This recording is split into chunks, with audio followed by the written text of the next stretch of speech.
Hello friends, मेरा नाम है स्नेहा सिंह और आप मुझे सुन रहे हैं स्टडी विद स्नेहा में। तो मैं आपके सामने लेकर आई हूँ आज का इम्पोर्टेंट टॉपिक, गरीबी रेखा आखिर चर्चा में क्यों है। तो आइए हम जानते हैं कि आखिर ये टॉपिक खबरों में क्यों है। हाल ही में दिल्ली हाई कोर्ट ने सरकार को निर्देश दिए हैं कि गरीबी रेखा के नीचे के HIV एड्स रोगियों को मुफ्त भोजन और चिकित्सा उपचार सुनिश्चित किया जाए। आइए अब जानते हैं कि गरीबी क्या है। गरीबी ऐसी स्थिति है जिसमें कोई व्यक्ति या परिवार वित्तीय संसाधनों के अभाव में बुनियादी न्यूनतम जीवन स्तर को हासिल करने में असमर्थ होता है। बुनियादी जरूरतों के लिए न्यूनतम उपभोग व्यय को गरीबी रेखा कहा जाता है।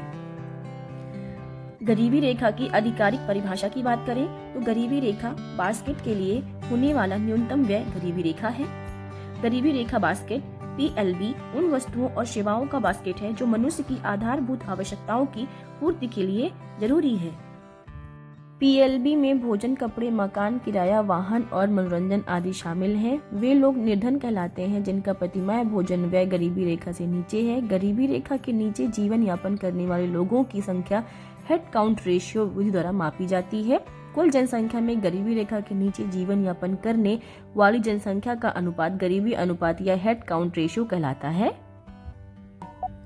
तो आइए अब जानते हैं कि गरीबी रेखा का आकलन कैसे किया जाता है। भारत में गरीबी के आकलन के लिए अभी तक 6 आधिकारिक समितियां बनी हैं। पहला कार्यकारी समूह समिति 1962 में बनी है। ये VN दांडेकर और N रथ समिति 1971 में बनी है। YK अलग समिति 1979 में बनी है। DT लकड़वाला समिति 1993 में बनी है। सुरेश तेंदुलकर समिति 2009 में बनी है। C रंगराजन समिति 2014 में बनी है। सरकार ने रंगराजन समिति की रिपोर्ट पर कोई कार्रवाई नहीं की है।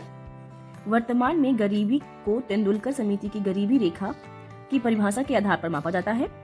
इस समिति ने प्रति व्यक्ति मासिक खर्च ग्रामीण क्षेत्रों में 27 रुपए प्रति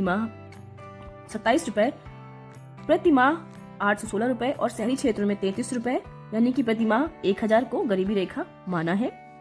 तेंदुलकर समिति के मुताबिक भारत में 21.9% लोग गरीबी रेखा के नीचे हैं।